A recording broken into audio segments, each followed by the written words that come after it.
स्वास्थानिक प्रगति भी कहते हैं। इसको क्या बोलते हैं? इसको बाह्य संरक्षण। स्वास्थानिक संरक्षण में क्या होता है? इसमें हम क्या करते हैं कि जो फ्लोरा या फौना है उसको उसके नेचुरल हैबिटेट, उसके प्राकृतिक वास स्थान पर संरक्षण देते हैं। तो जब हम वास्तविक उसके प्राकृतिक वास स्थान पर संरक्षण देते हैं तो ऐसे संरक्षण को हम इंस्टीट्यूट पर डेवलप करते हैं। इसमें आता है सैक्रेड ग्रुप्स आते हैं, सैक्रेड लेक्स आते हैं, बायोस्फीयर आता है, नेशनल पार्क आता है और वाइल्ड लाइफ सेंचुरी आता है। ये बायोस्फीयर क्या है?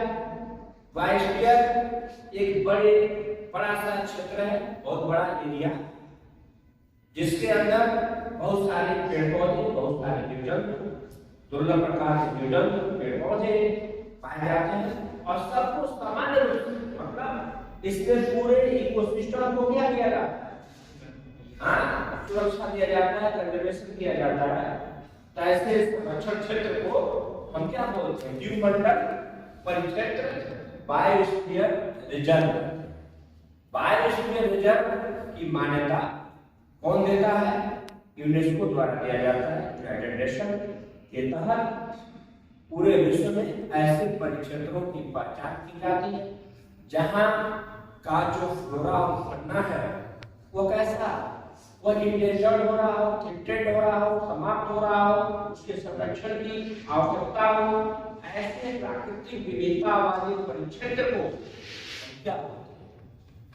बायोस्फीयर रिजर्व बोलते हैं। इसके अंदर कई तरह के परिक्षेत्र होते हैं। इसमें कोर जोन होता है, बफर जोन होता है, और सबसे बाहर की तरफ जो जोन होता है उसमें मानवीय गतिविधियों को सहमति दी जाती है, खेती की सहमति दी जाती है, लेकिन जो कोर जोन होता है उधर किसी को जाने की अनुमति नहीं होती।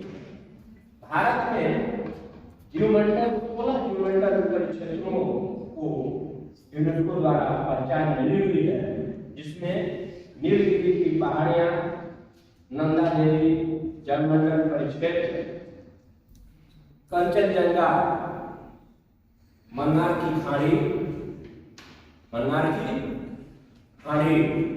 ये सब जलमंडल परिक्षेत्र के अंदर आते हैं। यह है राष्ट्रीय उद्यान, नेशनल पार्क।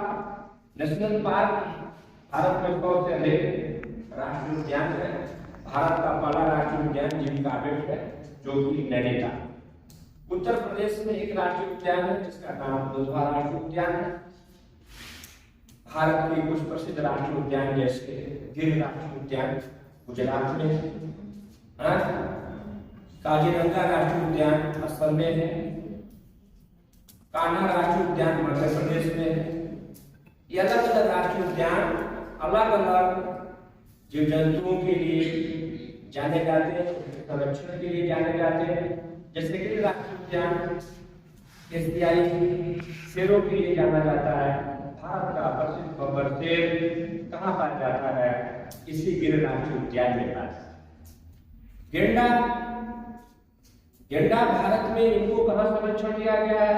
तो जब गेंडा का नाम आता है तो उनको काजीरंगा राष्ट्रीय उद्यान याद आता है। काजीरंगा राष्ट्रीय उद्यान में किसको संरक्षण दिया गया है? गेंडा। ठीक है, तो राष्ट्रीय उद्यान ऐसे परिक्षेत्र हैं जहां पर जंतु और वनस्पति दोनों को क्या किया जाता है? सुरक्षा संरक्षा किया जाता है। ठीक है, इसके अंदर मानवीय गतिविधियों की अनुमति नहीं दी जाती है। न ही आप लकड़ी काट सकते हैं, न ही आप जंगली जंतुओं का शिकार कर सकते हैं। ये टोटली प्रोहिबिटेड होता है। ये वाइल्ड लाइफ सेंचुरी, यहाँ पर फ्लोरा को नहीं बल्कि फौना को संरक्षण दिया जाता है। किसको संरक्षण दिया जाता है? फौना अर्थात जंतुओं को सुरक्षा दी जाती है। भारत में कई वाइल्ड लाइफ सेंचुरी है, 400 से अधिक इनकी संख्या है। जैसे पक्षियों के लिए भरतपुर केवलादेव पक्षी अभ्यारण्य है। बर्ड सेंचुरी कहाँ पे है? केवलादेव बर्ड सेंचुरी भरतपुर राजस्थान में है। ये किसके लिए है? ये पक्षियों के लिए। किसके लिए है? पक्षियों के लिए है। Chandraprabha sanctuary, wild life sanctuary Banaras में। इस तरह से केवल जंतुओं के संरक्षण के लिए क्या बनाया जाता है, ये वाइल्ड लाइफ सेंचुरी होता है। यहाँ पौधे जो होते हैं, अगर अनुमति मिलती है तो पौधों को, मतलब जो पौधे कहते हैं, जो पौधे सूखे हुए हैं, ऐसे पौधों को काटने उठने की अनुमति मिल जाती है। ठीक है, वाइल्ड लाइफ सेंचुरी। यहाँ अस्थायी संरक्षण या सिटू कंजर्वेशन, इसमें क्या किया जाता है, इसमें जंतुओं को उनके नेचुरल हैबिटेट से उनके लिए पुनर्वास केंद्रों पर उनको ले जाकर संरक्षण प्रदान किया जाता है। इसके तहत जूलॉजिकल म्यूजियम, जू, कंचुला खरब, जहां पर मेंढकों को संरक्षण दिया गया है, और कुकरैल लखनऊ के पास जंगल है, इस जंगल में इसको बहुत सारे जंतुओं को संरक्षण दिया गया है। लेकिन संरक्षण में किस पर हमको सफलता प्राप्त हुई है, मगरमच्छों पर खास सफलता मिली हुई है। तो मगरमच्छ के लिए कौन जाना चाहता है, ठीक है। यहाँ देखिए बॉटनिकल गार्डन, ये वनस्पतियों के लिए जाना जाता है। NBRI national botanical research institute कहाँ पे है, लखनऊ में है। और IBG इंडियन बॉटनिकल गार्डन ये कहाँ है, कोलकाता में है। ठीक है, तो ये सब इसमें आते हैं, ये सब अस्थायी संरक्षण एक्स कंजर्वेशन में आते हैं।